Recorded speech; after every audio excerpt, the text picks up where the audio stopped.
Taiwan's tourism deficit grows as Sheng travel shuts down.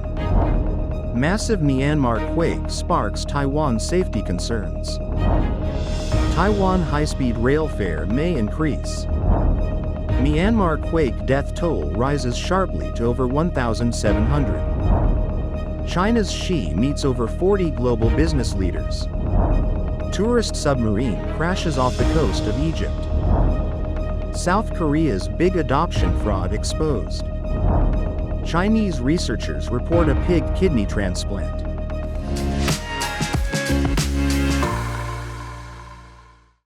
Hello, I'm Emilia. Thank you for joining us on Funday News. It is Monday, March 31st, Eiffel Tower Day, and here are your top stories in local news. Taiwan's tourism deficit hit $22 billion last year. Sheng Travel, a key inbound tour operator, announced its closure due to slow Japanese market recovery and cross-strait tensions, planning to cease operations by April and fully close by June. A magnitude 8.2 earthquake struck Myanmar on March 28, with over 10,000 feared dead. Structural expert Dai Yunfa warns that Taiwan's aging buildings, over 5 million, are more than 30 years old, pose a major risk in a similar quake. Taiwan's Transport Ministry reviews HSR base fares annually. While this year's rate remains unchanged, Taipei-Kaohsiung tickets could rise by $230 NT to 1,720, pending further evaluation and board approval. And in global news, the death toll from a powerful 7.7 magnitude earthquake in Myanmar has risen sharply to over 1,700, with fears it could climb much higher as rescuers scramble through rubble and desperate cries for help echo from collapsed buildings. The quake, whose epicenter was near Mandalay, devastated one of the world's poorest nations as it reverberated through the country and across Southeast Asia. The earthquake occurred around 1:30 p.m. local time on Friday and was followed 11 minutes later by a 6.7 magnitude aftershock.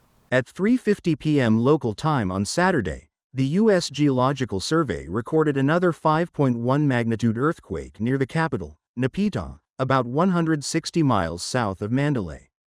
In neighboring Thailand, Friday's quake killed at least 8 people, with nearly 100 missing, many of them trapped in the debris of a 33-story building in Bangkok.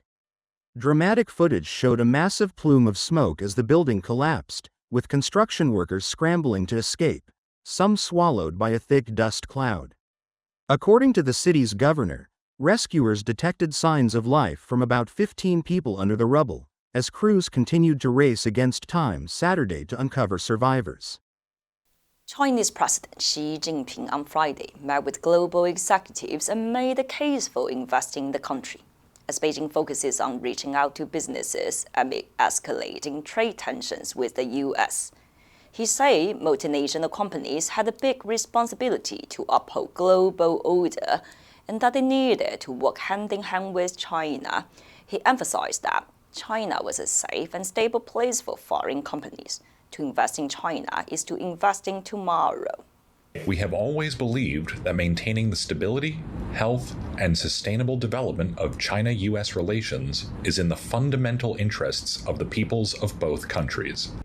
Echoing recent policy plans, Xi said that China would ensure fair opportunities for foreign businesses to participate in government procurement bids. More than 40 people, mostly foreign executives and business officials, attended the roundtable meeting with Xi, including Bridgewater Associates Ray Dalio and Standard Chartered CEO Bill Winters.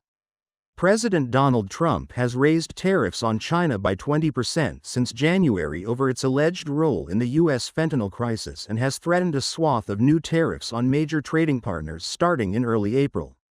Trump said this week that he might reduce China tariffs to help close a deal that would force Beijing-based ByteDance to sell TikTok's U.S. operations.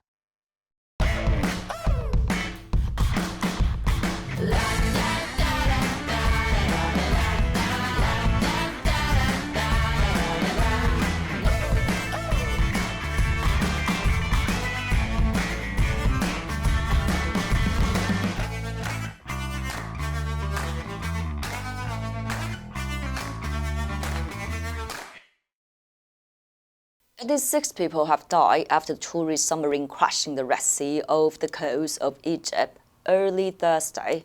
The Egyptian government office said in the statement that all those killed when the submarine sank were foreign nationals. While the government did not confirm the submarine's details, 5 Russians were among those killed aboard the Sinbad submersible when they crashed in the Red Sea less than a mile off the coast of Hurghada. Russia's embassy in Cairo stated that 4 of those killed aboard the Sinbad were Russians. They were among 45 tourists aboard the vessel, which shares its name with the hotel that owns it, but the embassy did not provide further details on the crash or what the Sinbad collided with. 2 municipal officials, who were not authorized to speak to the media, stated that 9 other people were injured in the incident.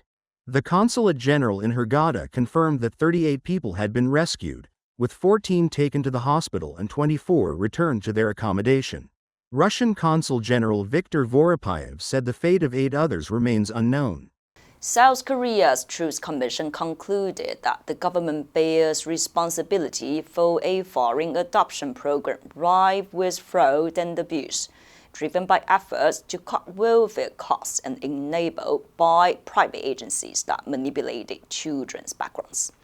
A nearly 3-year investigation into complaints from 367 adoptees in Europe, the United States, and Australia is the most comprehensive examination of South Korea's foreign adoptions, which peaked under military governments in the 1970s and 80s. 심지어 우리가 잘 살게 된 1990년대까지 해외 입양은 이어졌고 그 피해는 고스란히 입양된 어린이들의 몫으로 남았습니다.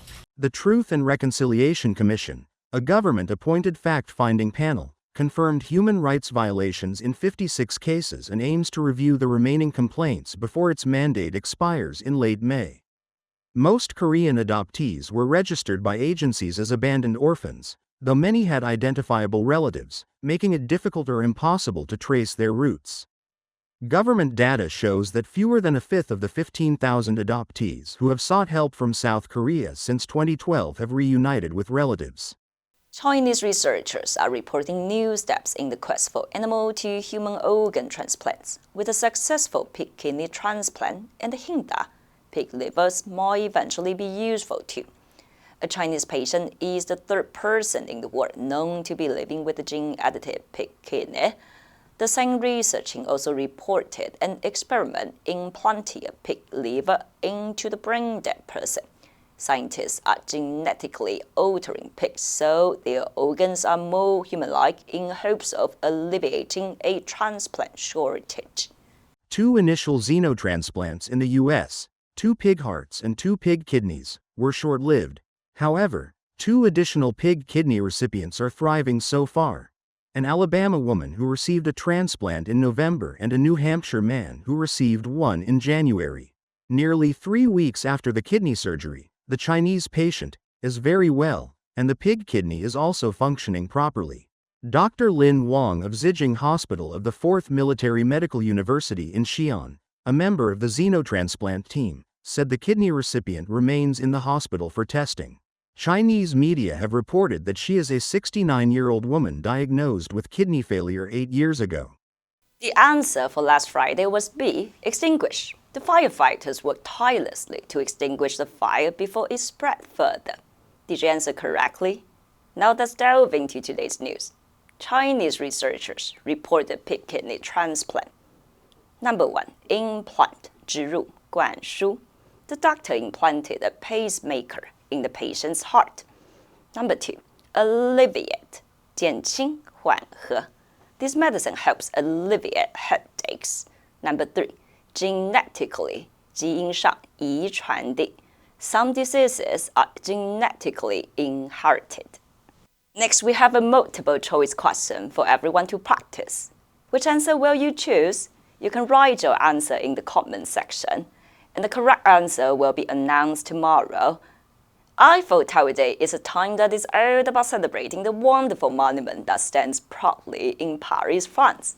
Also known as the City of Light, the day marks the completion of the Eiffel Tower on this date in 1889, Its construction was a remarkable engineering achievement, taking 2 years, 2 months, and 5 days to complete. And that's all for today's Funday news. Be sure to tune in Funday news from Monday to Friday and click the link below to join Funday for free. I'm Emilia, your host, and I'll see you next time.